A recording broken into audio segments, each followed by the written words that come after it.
What is going on, everybody? Welcome on into the Network 216 Browns pregame show. I am your host, Jared Fatty Bates. He is your co-host, Brian Phillips, and we are here to bring you a pregame show of, well, like no other, because there's nobody like us. So thank you for coming in and joining us. We are live on Network 216 on Twitter, also on our YouTube channel. Please go give us that like and subscribe. Brian, you ready to go, bud? Fatty, we're finally here, baby. It's football season. It's Browns kickoff. Let's go. I'm loving it. I'm so pumped, dude. So pumped. The weather is great now. Not this morning, but now, right? Not this morning. Oh my goodness, man. Let's get right into it, right? Let's talk about the game details, okay? Sunny, mid-60s, up to 16-mile-an-hour winds. That's not going to matter, right? Obviously, 1 p.m. kickoff. I'm just so excited, man. Home field advantage, obviously, for your Cleveland Browns. If you've seen the live feed of the Muni lot earlier today, there's people already partying hard. We've already seen a wedding in the Muni lot this year to get it kicked off. If you want to watch the game, you got to watch it on Fox. If you want to listen to the game on the radio, you got multiple options. You've got 850 ESPN, 92.3 The Fan, 98.5 WNCX, or if you're listening for Spanish, you've got 1300 AM, right? Yeah. And super exciting kickoff here. Obviously, battle of the AFC North opponents, right? Right for the opener.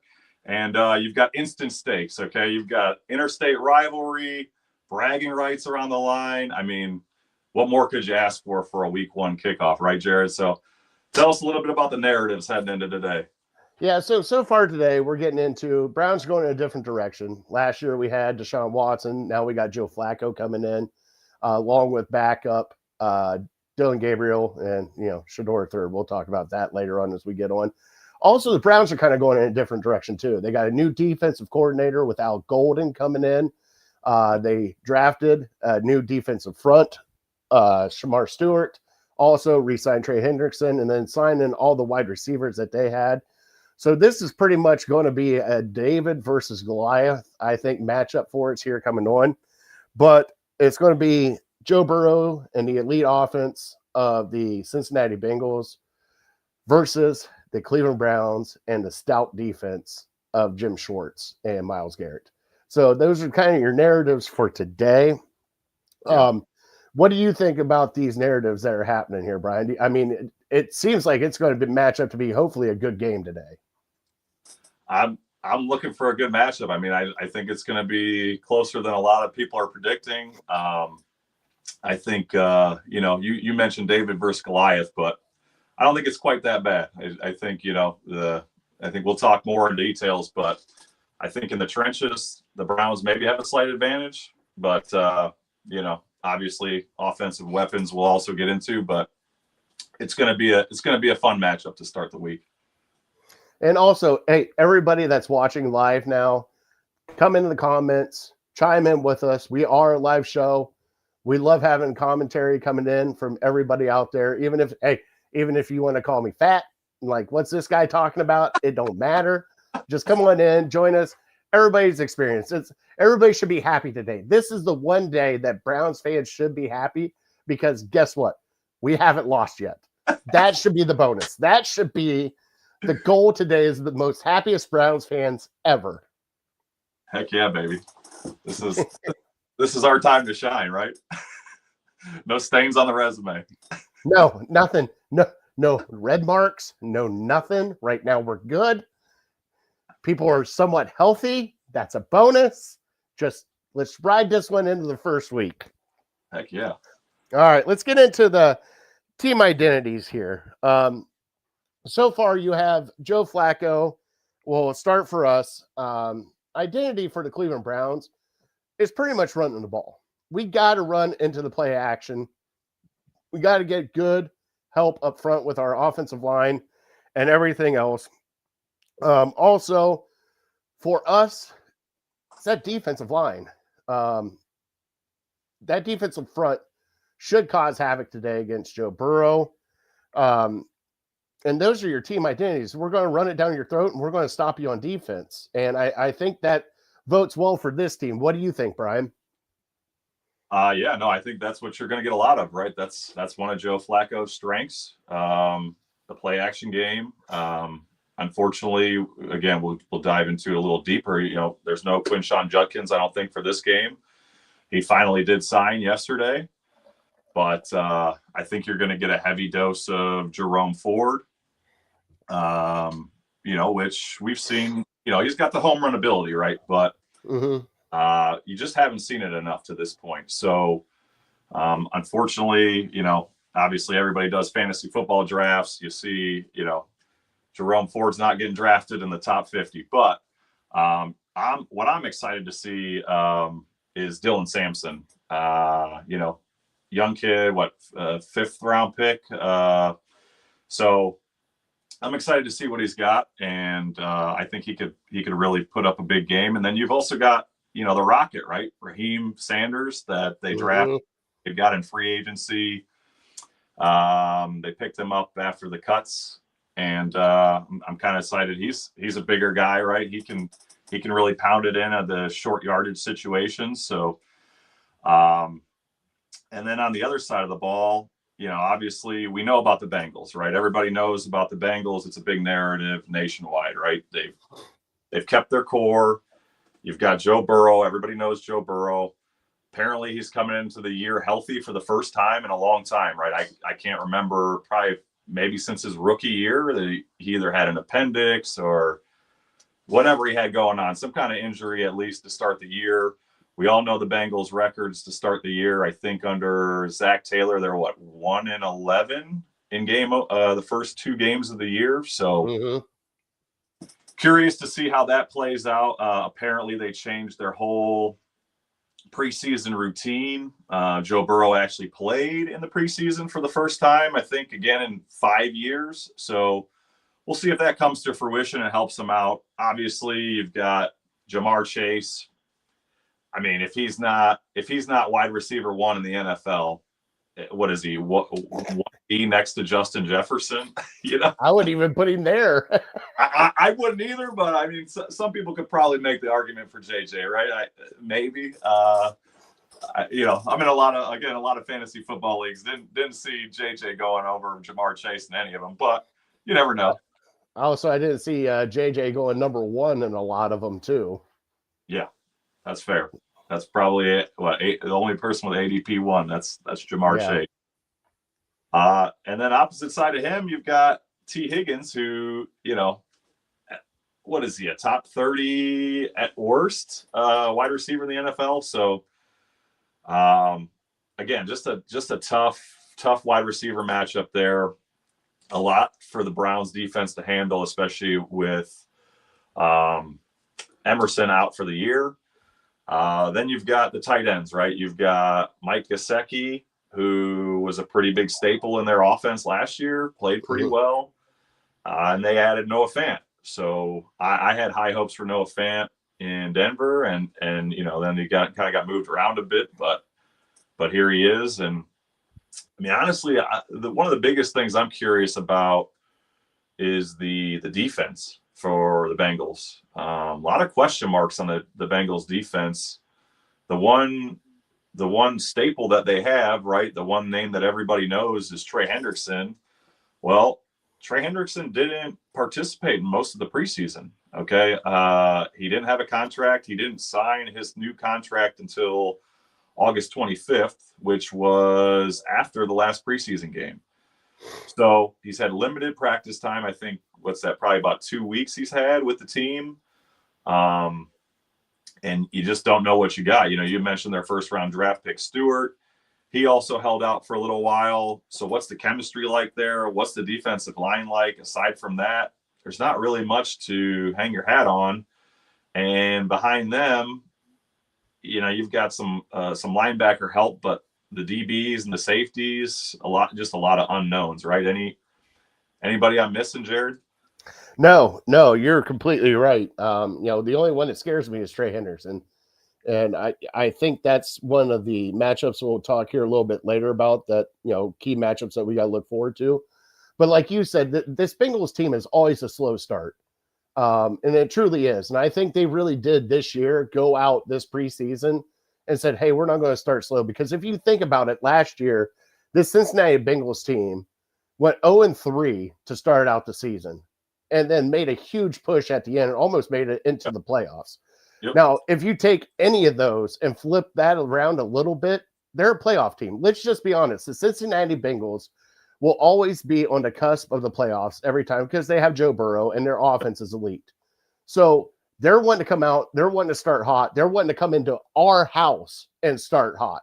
So that's why Joe Burrow played all the preseason. That's why Jamar Chase did too. That's why all these guys played the preseason.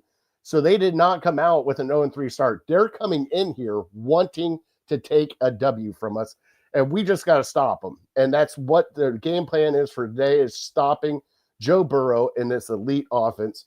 And when that comes to it, it's Trey Hendrickson. Trey Hendrickson's on their defensive side. Our defensive side, it's Myles Garrett. So you're going to see two elite defensive ends work today. Now, we did have a scare with Myles Garrett. He came up on the injury report with a hip injury. A hip injury. We know what that is. Hey, he's a veteran now. He gets his veteran days off. Okay, let him have his veteran days off. But yes, we have.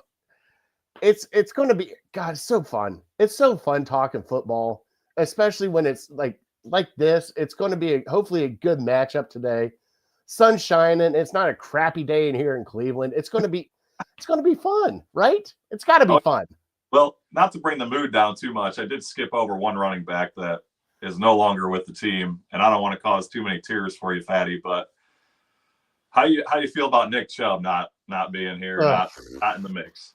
This sucks. That was the one thing that really sucked this offseason, was Nick Chubb not coming back. Especially being a staple here and not knowing what our running back room is going to be. Yeah. And that's what you said. We drafted 2 rookies. We brought in a guy off of waivers. There we go, Casey. He's going to make Joe his big. Yes. I like it already. But that's where we're kind of having a question mark right now, is our running back room. And what's it actually going to look like? Brian, what do you think it's going to look like now without Nick Chubb? So I kind of touched on this a little bit, right? So I think you're looking at Jerome Ford to start the lead, to take majority of the share of runs today. Again, you mentioned it earlier, right? The game plan for Kevin Stefanski is go back to this wide run zone scheme. And, again, to run the ball down the throat and then hit him with play action. I think it's going to be a big mix. I think you're going to get a little bit of Jerome Ford, a little bit of Dylan Sampson, and again, a little bit of Rocket Sanders. I'm looking for Dylan Sampson to really show out today. I know he's a smaller guy, kind of like a Travion Hendrickson type, but and it was, I think what I was thinking the Browns were going for was like the 1-2 punch, right? You're looking at Judkins, who's like the main brunt, he takes the majority, the lion's share of the carries, and then you bring in Sampson for maybe the third downs, for the catches out of the backfield and whatnot. But with Judkins out, I just see Sampson playing a pretty major role in this game, and that'll be something I'll touch on later. But also, I tell you what, like I said, Rocket Sanders, man, that's a huge dude. I could really see him in goal-to-go situations, just pounding the rock, pounding it through that Bengals defense, when it gets close to the goal line there. So, what are your thoughts? No, nothing you missed. I think Jerome Ford's going to have a big day today. I'm hoping he has a big day today.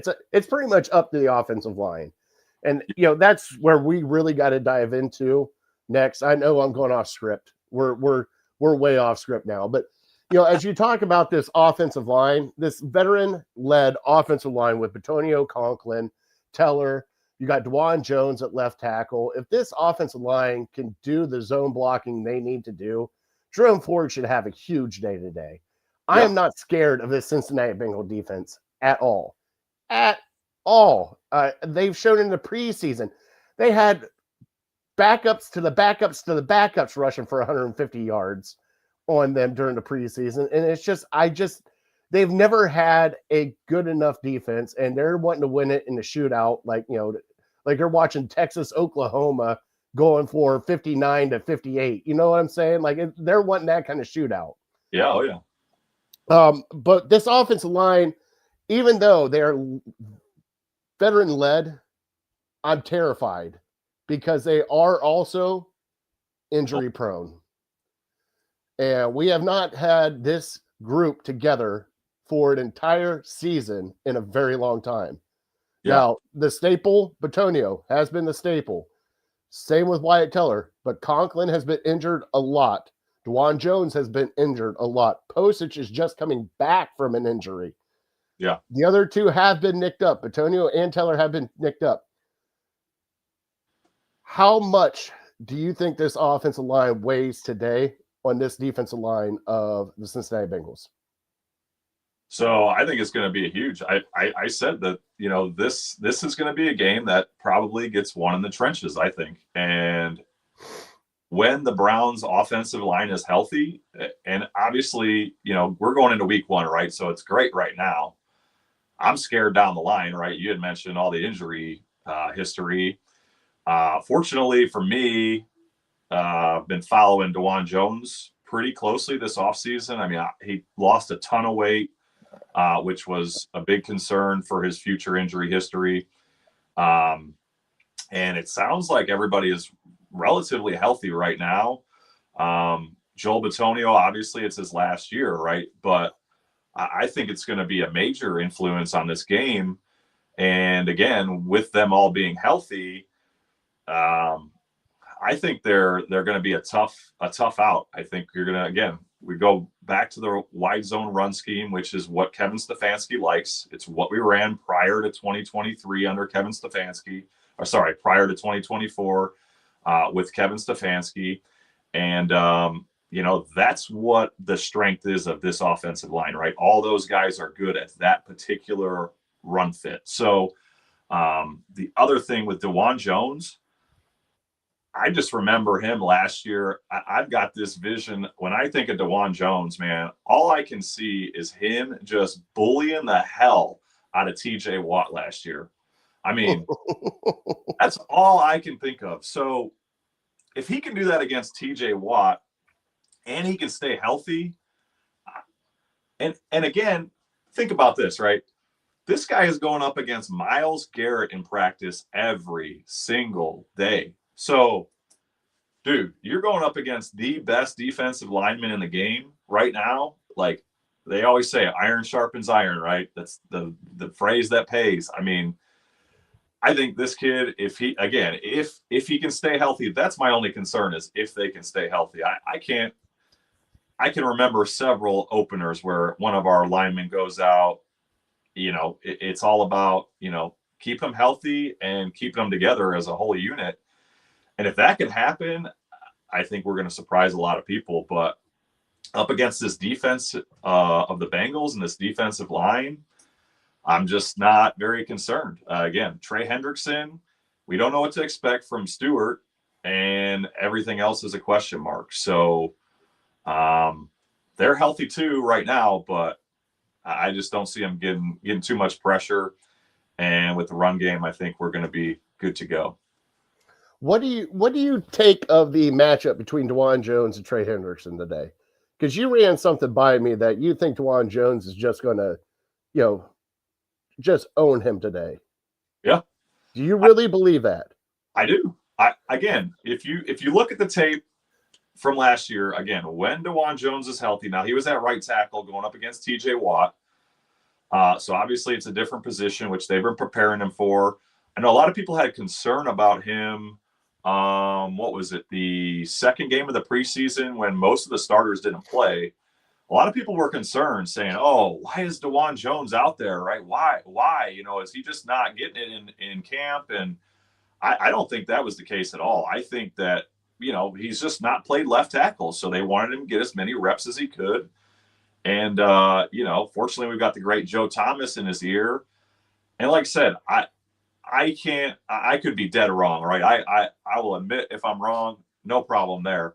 But I really think that he's going to have, he's not going to have a tough time if he can handle his own against TJ Watt, who I think is, not leagues better than Trey Hendrickson, but I think, with TJ Watt's one of the best in the league, behind Myles Garrett, maybe Micah Parsons.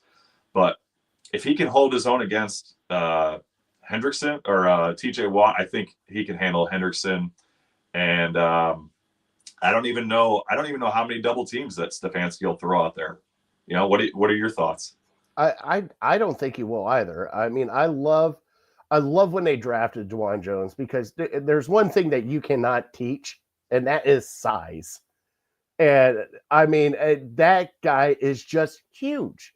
I mean, He even dwarfs Joe Thomas. That's how big this guy is. Like anybody that could dwarf a Hall of Fame left tackle, you're a big boy. You're a big boy. And he did need to lose weight. And that was one of the concerns when he came in here. He did the work. Now he's working on the left side, which he has not done. And he's actually, like you said, they gave him reps. They had to give him reps at left tackle. Now, the great thing is I wish they would have done this last year and got rid of Jed Wills, but we couldn't do that because of all the other injuries on the offensive line. But I mean, I think that's why they drafted him where they did. I think he was supposed to be the heir apparent on the left side, and that they were going to get rid of Jed Wills and let him kind of train on the left side. But with all the injuries to Conklin and everything else, they had to put him at right tackle. But I love this man at left tackle. Love it. And the rest of our offensive line, they're a bunch of bulldogs. They are. Teller is a get in your face downhill, just wants to run right through you. Same with Tonio. Once he gets going, I'm excited for this offensive line this year. I still have questions, but I'm excited. Well, and honestly, too, I mean, you think about it. I mean, we've mentioned injuries, but I mean, you do have Tevin Jenkins, which is a backup swing tackle, right? If something happen. Also, you've got behind Pocic, you've still got Whippler, who to this point, I mean, he's seemed to be pretty decent. He's not shown out. I don't think I'm not by any means an offensive line guru, but from what I've seen from him, he's not been bad. So even though there's some injury potential concerns down the road, I mean, I think we've got a decent backup. We've got some decent depth there. I'll just say that. And honestly, this is a big year for Dawand Jones. I mean, if he can prove that he can handle himself at left tackle, I mean, you're talking about a lot more money than if you can handle yourself at right tackle. So, the film that he puts on now is going to be big when it comes to his future paychecks. And not to go too far down the line, but you think about it, if by some miracle we found our quarterback and we don't need to draft one in the first round next year, and we already have a left tackle, and you can focus on other key positions. I mean, with 2 first-round picks, that you might jumpstart the franchise there back into relevance, I think. But yeah, I'm just excited to see Dawand Jones. A thinned out, healthy, good to go. Well, we love putting out polls, and I have put out our first poll at Network 216 on our Twitter here. Bring it right up as it pops in right there. Let me bring up the poll here. It is today. Let's see here. Let me scroll down because I'm doing this on the fly as we go. All right, game predicts for the Browns versus Bengals today. Bengals win big, Bengals win close, Browns win big, Browns close win. Right now, we got 10 votes in, 50% of the Browns win close. If you guys want to go vote on this is up throughout our show. We will check it again at the end of the show, and we will have another one that we will put up at the end of this show. We'll bring back for next week. Can't wait for that. So please go get your Twitter votes in at Network 216 or at Network _216. So go get your votes in there. Love having this where we can do this. Do you want me to bring up the depth charts here and let's go through the depth charts? Yeah, we can do that. Yeah, let's. All right. You want to depth charts first? we'll do depth charts and then injury report because it is coming out here within the next 5 minutes. Oh, yeah. Good point. Okay. Good point. Let's see here. Let me. See, this is why we have some difficulties here. Let's go with the No worries. Browns Cleveland depth chart, right? Yeah. I mean, you want to start? Here we go. Boom. Right here. Talking quarterback. Yeah, we got Joe Flacco today with Dylan Gabriel and Shedeur Sanders as the third stringer, Jerome Ford, Dylan Sampson, and then Raheem Sanders as the third running back. You have Jerry Jeudy, Cedric Tillman, Jamari Thrash, with the backups being Isaiah Bond, DeAndre Carter, and Gage Laverdan. At tight end, you got starter David Njoku with Harold Fanning Jr., and then we have DeJuan Jones, Batonio, Posich, Wyatt Taylor, and Jack Conklin. All of them were healthy. They do not have a injury tag on them yet. How you liking this? Still curious about the wide receiver room. What about you? That's my major concern, Jared. Behind Jerry Jeudy, which, obviously Jerry Jeudy last year showed that he can be a number one, right? 1,200 yards, only 4 touchdowns, but also a mess at quarterback. So I'm confident that Jeudy can continue to be a wide receiver one. Behind him, I am very concerned. You've got, you mentioned you've got Tillman, you've got the rookie Isaiah Bond, undrafted rookie, which, if it wasn't for his off the field issues, would probably have been a second, third round pick. So that's potentially exciting. Behind those guys, again, you've got a bunch of unknowns, right? Jamari Thrash showed up in places last year, but I also think you're going to see a lot of heavy personnel, right? We're going back to, again, the Stefanski schemes where you're going to see a lot of 2 tight end sets, maybe even 3 tight end sets, to where hopefully if there's no injuries to your wide receivers, you're not worried. But if you're looking at, say something happens to Jeudy, God forbid, I mean, it's looking pretty bleak. I mean, Tillman last year, I started getting excited about Tillman before the injury that basically derailed his season. So you've got that, and you've got Isaiah Bond, which to me, Isaiah Bond, like you remember Travis Benjamin? Yes, I remember Travis. We got our first Bengals fan in here. Oh, Brian Robbins. Yeah, he's a big Bengals fan. I'm sure he's got the Bengals probably winning big in the poll. But yeah, Isaiah Bond. I'm excited to see what that kid's got, man. With him, with Joe Flacco's deep ball ability. I know he's only had a few weeks to be with the team, but I just think that kid can fly, man. I think you're going to see some deep balls, some deep shots to help open the field and open the run game.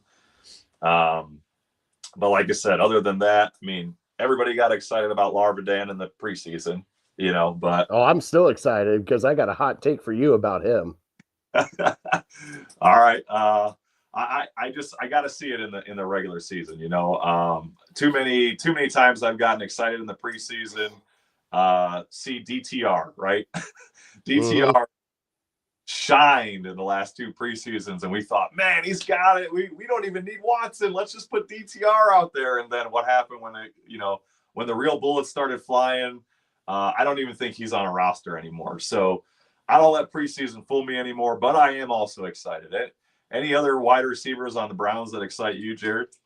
It's Gage. I think that this kid, from the way he played in preseason, and I know we always get hooked on preseason stuff, and I get it, but I really do believe that by probably midway through the year, he's going to work himself into that starting role and be one of the starters. I think he is I think he is the slot guy and position guy that they've been looking for. I think he is the guy that is going to get you the 8 to 12 yards that you need for first down.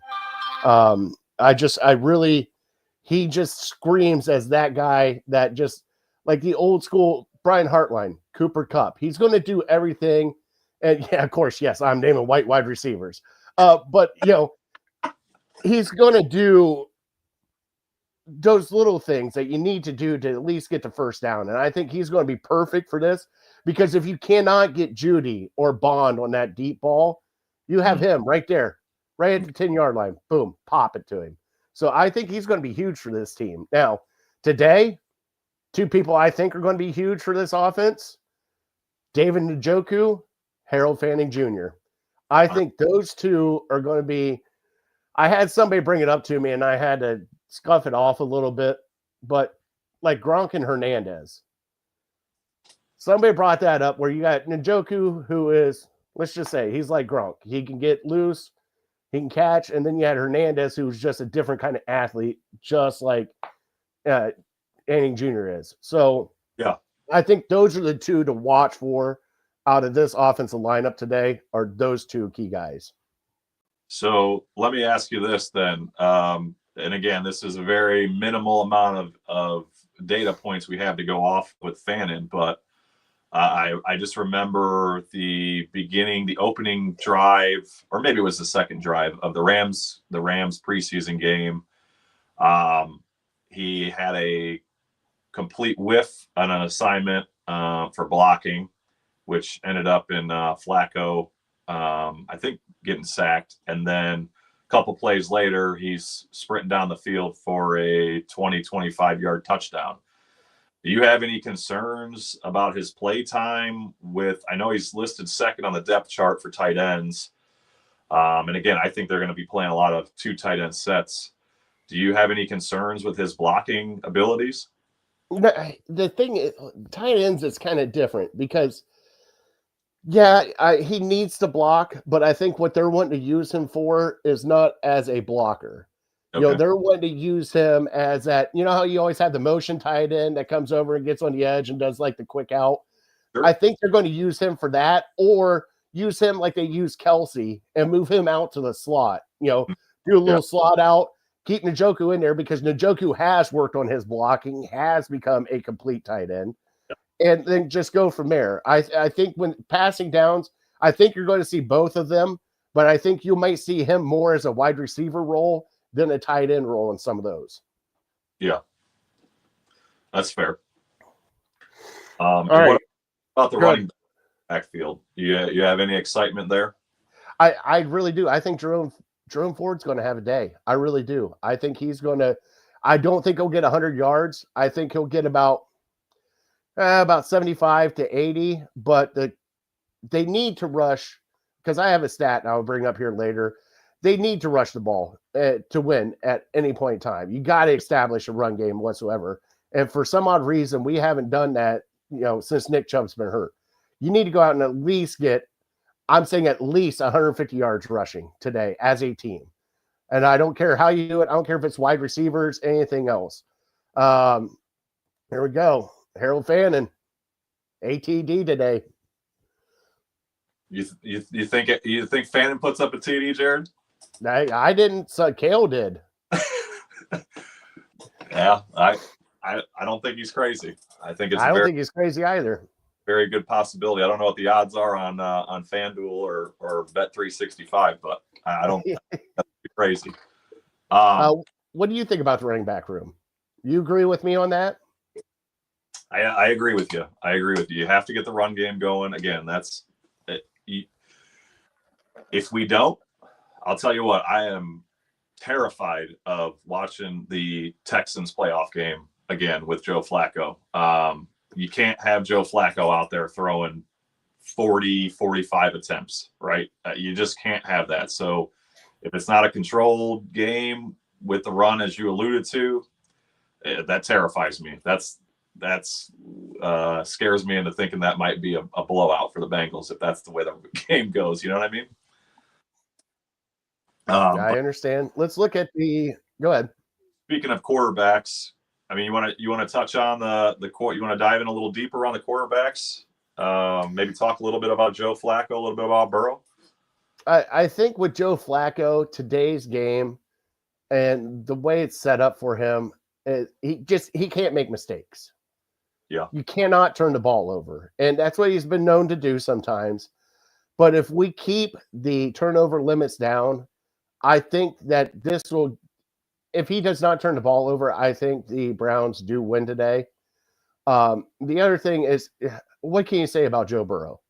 Joe Burrow is now talk of the talk, one of the he's top 3 quarterback in the league right now, or at least top 5. I know top 5 for sure. And you can't say that he's not, because the stuff that he's done, I mean, Christ, last year, look at the records he broke last year. I mean, who would have thought an Ohio State kid that didn't start for Ohio State, and they said, oh, you're not good enough. And now look at him. He's one of the best quarterbacks in the NFL. Like, you just had a great laugh. Hey, can we still claim him because he did go to Ohio State? Does that work? I think a lot of people do, but you can't. It's just so depressing to think about that. But what could have been, right? Yeah. But yeah, I mean, I'm with you, man. You think about the styles, right? I try to think about the styles of the quarterbacks. Flacco, he's your savvy veteran. Okay. He's got probably one of the strongest arms in this era of football, right? I can't think of many other guys that would have a better arm than him. And apparently, from what I've seen all preseason, man, he's still slinging it. So, obviously, we know, he's not mobile, right? Joe's not running around at 40 years old. He'll be 41 soon. But he, as you mentioned, he is aggressive, right? He's an aggressive in the decision-making. He can be streaky at times, right? You could see 3 touchdowns at one point, maybe 2 picks at one point. We got the full experience 2 years ago. He had similar results with the Colts. I mean, you're looking at over his last 2 years in, I think, 13 games, you're looking at a total of 25 touchdowns and 15 interceptions. So, not quite a 2-to-1 ratio. But he heavily relies on timing and protection. So I think for Flacco to have a strong game, like we mentioned earlier, the offensive line has to hold up. They have to give him time so he can hit his numbers. Burrow, on the other hand, his greatest strength is his precision, right? He's got those quick reads, those timing routes. He's a great leader. I wouldn't say Joe is mobile by any means, right? He's not a Lamar Jackson or a Jalen Hurts, but man, he can be elusive in the pocket. He's smart. He can be patient. Sometimes almost to his detriment, right? I think facts you could say aren't even on his offensive line is that Joe holds the ball for as much time as he possibly can to try and make a play, right? So, but I think he's a modern pocket quarterback, right? Shotgun heavy, spread concept. You're going to see a lot of spread today, which, is great for our defensive line, because then it gives Myles Garrett only a double team or maybe even one-on-one coverage. But back to Joe, I mean, the biggest thing I think for Joe is he's so calm under pressure, man. He's not skittish, especially late in games, right? He's got great poise. Even when they're trailing, I mean, I think of the Baker game where we went just touchdown for touchdown, right? And it was, I think it was Rashard Higgins had a big, long touchdown for the Browns. I mean, Joe Burrow would just come back out there, bam, march them right back down the field, even then late in the fourth quarter. So those are kind of my thoughts. I mean, Joe Burrow, if you're looking at the numbers, I mean, he's got an almost 3-to-1 touchdown ratio, dude. He's by average over the last 5 years, 28 touchdowns a year and only 9 interceptions. So the record doesn't reflect it, right? 38-1.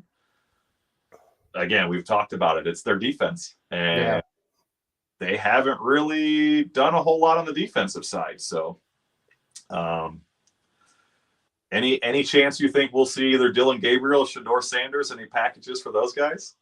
I highly doubt it. Unless Flacco gets injured, or hey, let's be honest, unless Flacco gets injured, or this turns into just a shit show of a game for us, that's the only way that either of those two are going to see the field, and that's the only way it should be for right now. I think those guys need more time to develop. The Browns injury report has come out, Okay. and as of right now, the only person that is out is Mike Hall Jr. Okay. Which So was he is only one that's out. Everybody else is healthy and ready to go. Nobody else has any other designations, so we should be good to go. okay. And I think fortunately we've got great depth at defensive tackle. Mike Hall has been pretty limited. I think he's been on the bike most of practice. Well, we got that Aiden and Huntington kid that worked out. Hey, you say what you want about that. That kid showed up. Oh yeah. Yep. So, and Shelby Harris too. So yeah, we got some good depth there. Yep. Absolutely. Go ahead. All right. Let's see here. Going through our show list here that I have just completely butchered all the way down through, and I apologize for that.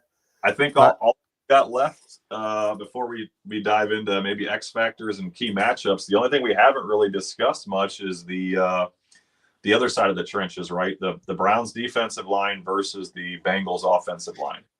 Yeah, and that's the matchup that is the matchup of all matchups today. I think that determines this game today. I really do. I think if our defensive front can get in and get some pressure on Joe Burrow, make him see some ghost out there, I think that will change a lot of things. What do you think? I think a lot of it's going to depend on Graham, right? Graham. Yeah. And the other thing is with Wright, Isaiah McGuire, JTS, whoever's on the other side of the ball, opposite end of Myles Garrett. I think that's where we have to see, right? I think according to Jim Schwartz, Mason Graham, has done everything he's needed to do to prove that he deserves all the reps he can get, right? So draft pick, high expectations. Unfortunately, at that position, you're just not going to get a lot of accolades, right? You can create a lot of quarterback pressure. You can create, a lot of movement at that position, but it's not a sexy position by any means, right? You're not catching touchdown passes, but I think that defensive line kind of depends on how Mason Graham plays, right? You've got Malik Collins. You already mentioned Aiden Huntington. Shelby Harris is an experienced veteran who's really done a pretty good job as a Cleveland Brown, I think. So I think it's going to really come down to Mason Graham, Alex Wright, and Isaiah McGuire. What can those guys show against an offensive line in the Bengals that, again, I'm not a Bengals beat reporter. I don't follow the Bengals super deep, right? But from what I understand, the guy they've got starting at right guard, not great. They've actually signed a veteran to hopefully replace him. I don't know if that's going to be this week or maybe down the line. But, the other thing that I think the best player they have on their offensive line is Orlando Brown Jr. at left tackle. And I mean, that's a big name, right? But I think as big as his name is, I don't think that he's really lived up to the hype. I just don't think that they have the horses to keep up, right? And I think it's going to be, like you mentioned, a tough day for Burrow. He's not going to have a lot of time, so he's going to have to do a lot of those quick passes, which will give Newsome, Ward time in the backfield to, lock their guys down and, go from there. Anything I missed? No. And I love all that, because even if they double team Myles Garrett, if you double team Myles Garrett, guess what? That gives the other guys one-on-one. And I would take that, especially with Mason Graham and Alex Wright. I'll take that one-on-one all the time. And how many times has Myles Garrett beaten a double team too? So We didn't really talk about Greg Newsome at all. Martin Emerson Jr. got hurt. Greg Newsome is going to be the star there. Do you think he can hold up as the cornerback number 2? I'm highly skeptical of that. I just think the last time you saw him play major snaps at CB2 was, again, I think the Texans playoff game. And he got burnt. Smoked over and over. He's talked a lot up of himself over the offseason. He said this all happened for a reason, that he's even better at CB2 than nickel. I don't see it. I mean, I think there's a reason that Emerson came in as a rookie and took that position from him, right?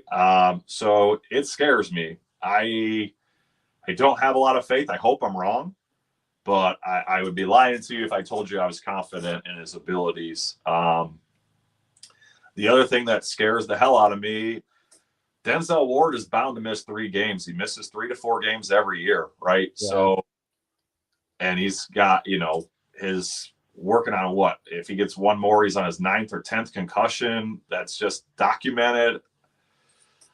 We are thin at cornerback. Yeah. Couple undrafted free agents. So, no, I don't have confidence in Newsome. I really hope he proves me wrong, but we're going to find out today, right? Whether he's on Higgins, whether he's on Gesicki, whether he's on Chase, he's going to get either exposed or he's going to play well, right? And if the defensive line can't get pressure, we're going to have to see what's it like when Newsome has to hold his guy for 3-4 seconds, right? What about you? What are your thoughts? I'm kind of skeptical too. Like you and I talked about it. Yep. Like I like Greg Newsome in the slot. I don't know if I like him man-to-man on the outside, and especially with this matchup that we have. If it was any other matchup, I think it would be all right, because I think the Browns are okay with Ward covering Chase. It is now Newsome covering Higgins, and I don't know if they're going to have a safety shadow over top of that or anything of that nature. But yeah, I'm very concerned about that. But if, like you said, if we can get the pass rush going and get that 4-second timer going and get it under 4 seconds, I think that helps out a lot. And that might be the saving grace for Greg Newsome, is our pass rush today and being able to get to Joe Burrow. Yeah. So let me ask you, Kale had mentioned Shedeur is inactive today. Yes. Yeah. He's the only reason he is inactive is he is the emergency third quarterback. So that's it. He's dressing. He is not supposed to play, but he is the, emergency backup just in case, things go awry, which, hey, they've done before. So can't say that they haven't. All right. Let's get into some of our X Factor matchups. All right.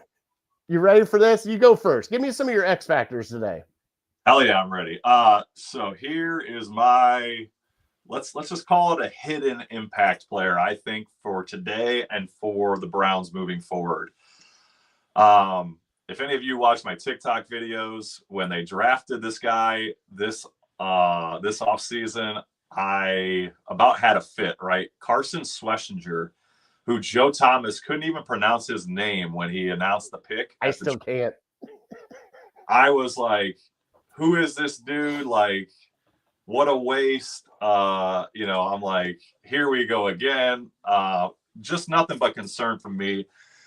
And I'll tell you what, I admit when I'm wrong. It appears so far that I am dead nuts wrong on this guy, at least through the offseason. I have heard comps to Luke Kuechly. I have heard just nothing but great things about Carson Schlesinger. You've seen it in the preseason games. Again, I don't try to get too excited about that, but apparently in the practices that they had against the Eagles and the Panthers, he was really stepping it up.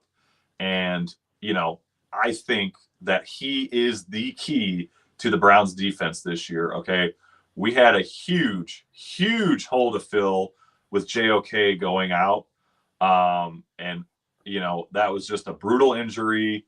Hopefully that is not, you know, hopefully he comes back to some point. But when we had a great playmaker at all three levels, defensive line, linebacker, and cornerback, where we had JOK at linebacker, Myles Garrett on the D line, and Denzel Ward at cornerback. When you have a stud at all three levels, that really that gives you those 2023 results, right? A top 5 defense, top 10 defense, and I'm really confident.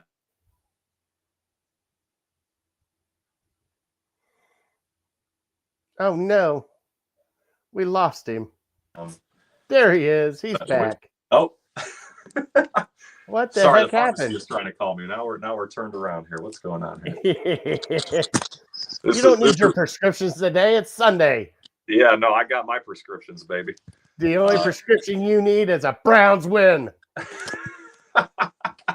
Heck yeah. So yeah, I think if he can fill the void, and he can, you know, I think he could be the key to the game. I honestly believe that. You know, I kind of almost expect multiple, you know, 10 tackles out of him, to be in the backfield, to be everywhere. So what about you? Who's your X factor? Who's your key to this game? My key to this game is a guy that asked to be traded. Badmouth the Browns. Then we paid him a shit ton of money, and now he's got to live up to it.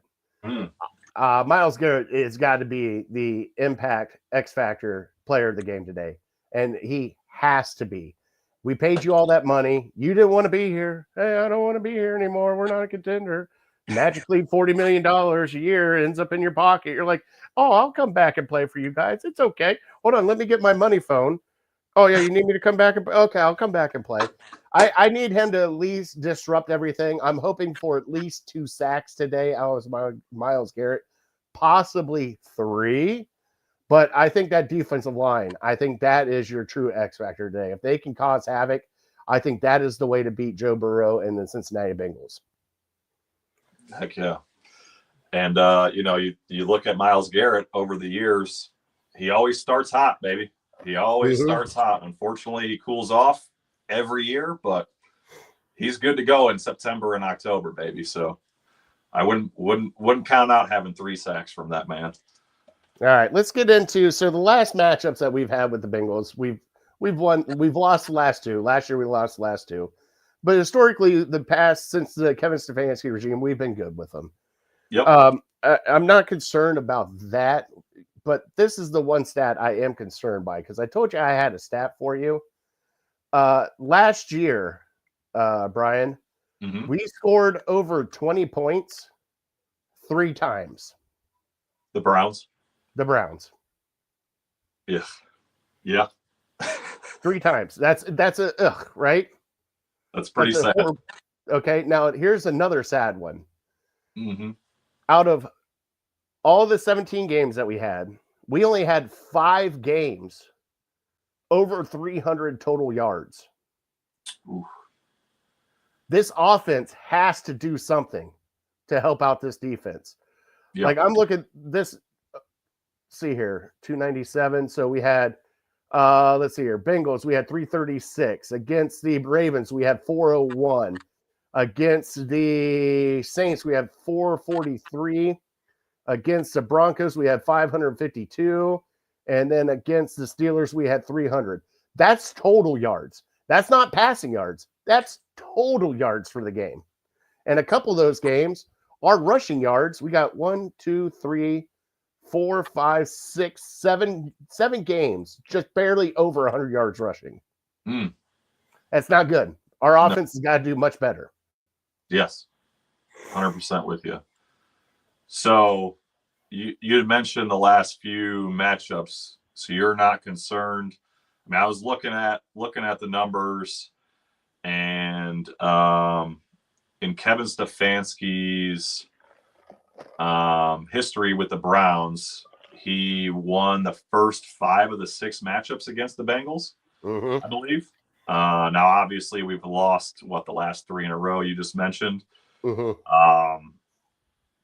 And in my opinion, I think Stefanski is a better coach than Taylor. It's just what I believe. I believe if Zach Taylor didn't have Joe Burrow riding in on the white knight, the white horse, so to speak, I think that guy would have lost his job years ago. But you're not concerned with the recent history, I guess.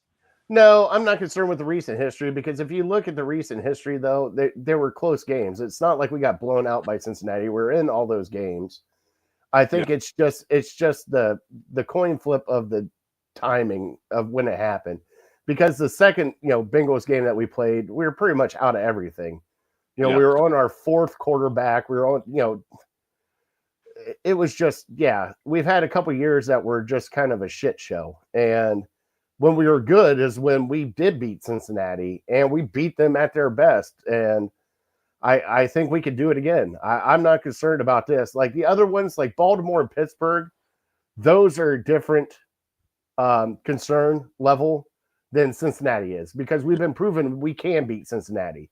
We haven't proven that we can beat Baltimore or Pittsburgh at a consistent basis. And with Cincinnati, I think this is just like a blurb in the system.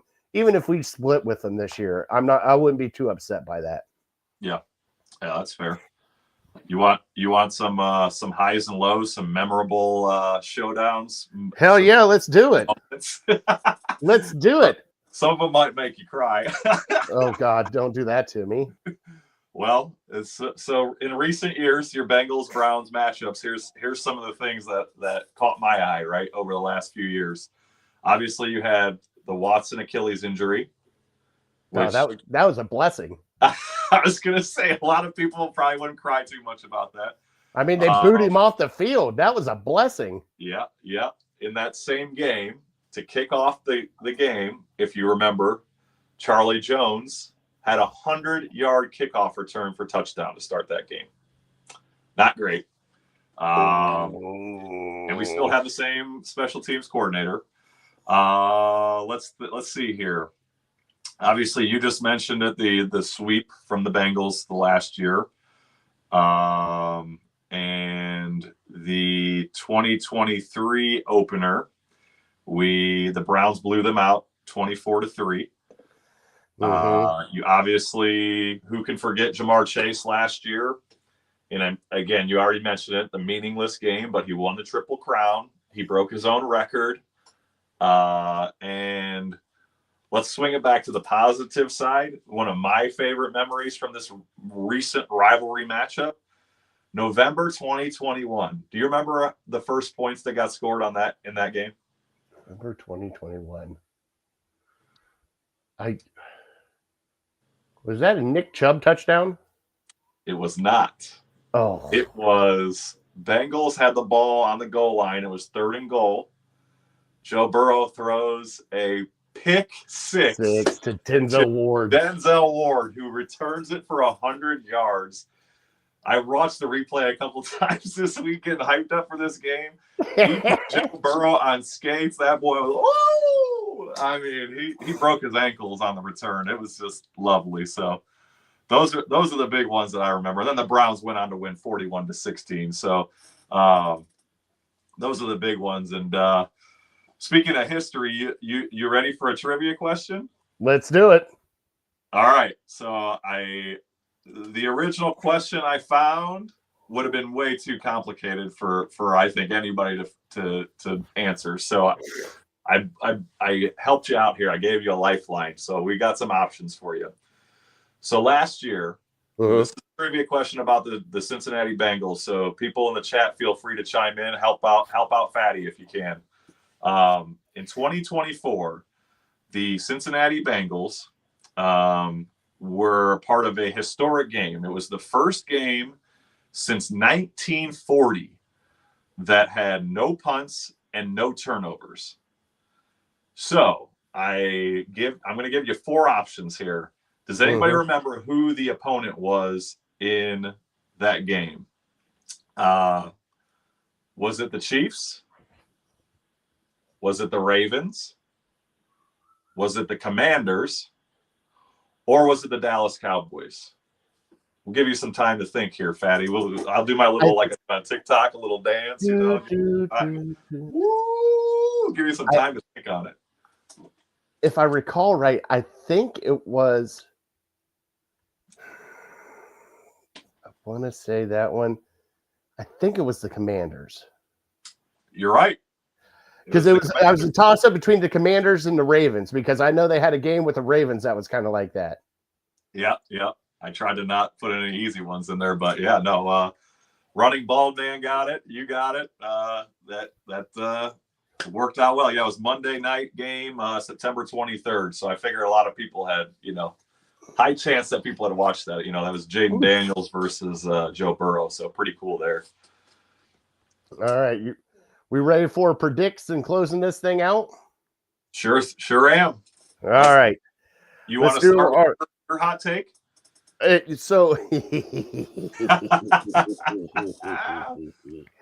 right, let's do our hot takes first. All right, my hot take for today's game is the Cleveland Browns defense holds the Cincinnati offense under 200 yards today. Woo, baby. Offensive yards total, that's rushing and receiving? Rushing and receiving. Wow. I think they come out with their hair on fire because they've been hearing this smack talk of everybody going, you're only going to win 5 games. You're only going to win 4 games. Damn. Plus, let's be honest, this is probably the only time that they're not going to be gassed is the very first game of the year. So that's what we're going to go with. Under 200 yards total offense for the Cincinnati Bengals. What's your hot take there, big boy?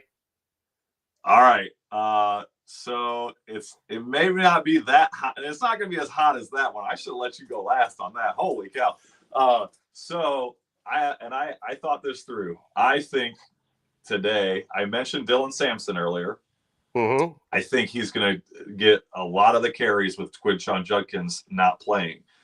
I think Dylan Sampson not only puts up 50+ yards rushing, he puts up a touchdown today. Nice. That's a good one. Justin said, hot take, Burrow has 75 yards or less passing. Ooh, man. I love that.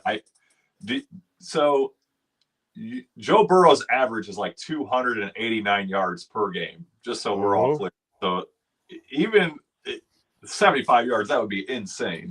That would be like Newsom and everybody's lights out. But yeah, no, even yours that's pretty crazy. I think I was thinking about it. One of my other crazy ones, I was like, man, I got a good feeling about Smith, the Browns' new replacement for Hopkins.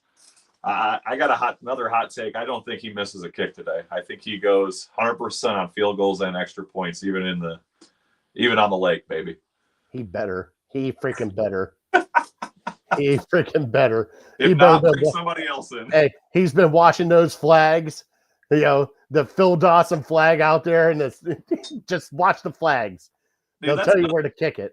We could probably save it for another day, but why don't they have Phil Dawson on this freaking payroll helping these guys out?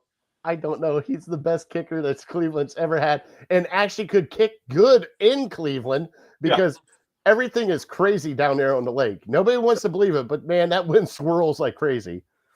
Yeah. All right, let's get into our predictions for the game. All right, we did have a Twitter poll up right now. We are going to call the final results here as we're closing out the show.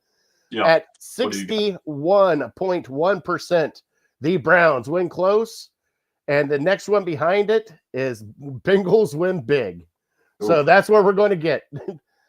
So that's your Twitter poll for today. Like I said, we're putting out another one. What are we putting out for next week? You were talking about putting out a Twitter poll for the entire week and revisit it for next game. My question for the fans was going to be what your win total was going to be for the year. Obviously that'll be a little skewed if we already know the results of this game, which is fine. But I was curious as to what all of the viewers thought, what the total wins was going to be for the season. I've heard, you've got your crazy optimistic people who think we're going to the playoffs. You've got a lot of people who think, we're going to be middling somewhere in the 500 range. And then obviously you've got The Vegas odds, which I think are like 5.5, 4.5 games, is the guess for the year. So I was curious as to what the people out there, the Clevelanders, think we're going to have for a win total this year. So if you could throw that out, we could recap that next week and have that as part of the show next week. But I was just curious what our fans thought. Not a problem. Why don't you go ahead and give your predictions as I'm typing this up and getting it out for everybody.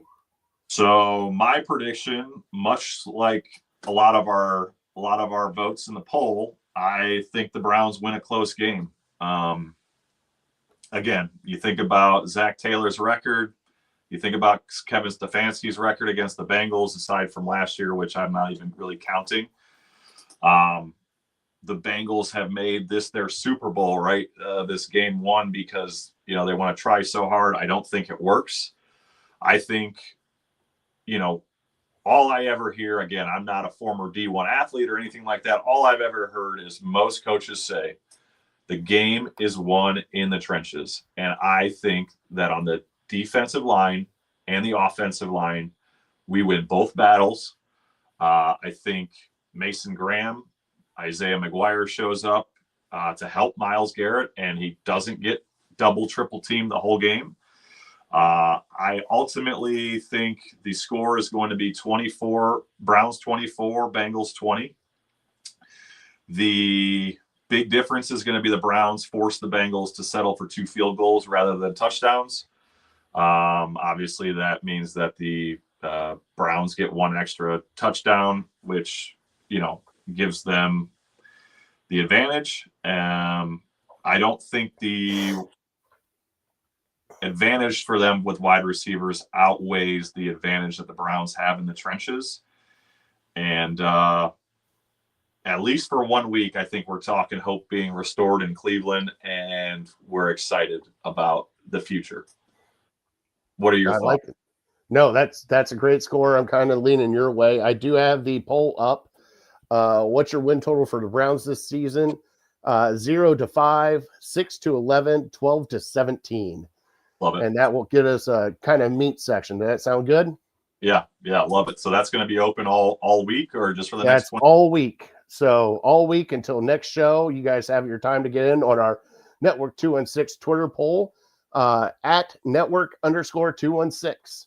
I'm seeing kind of a messy game coming up. Now, low scoring.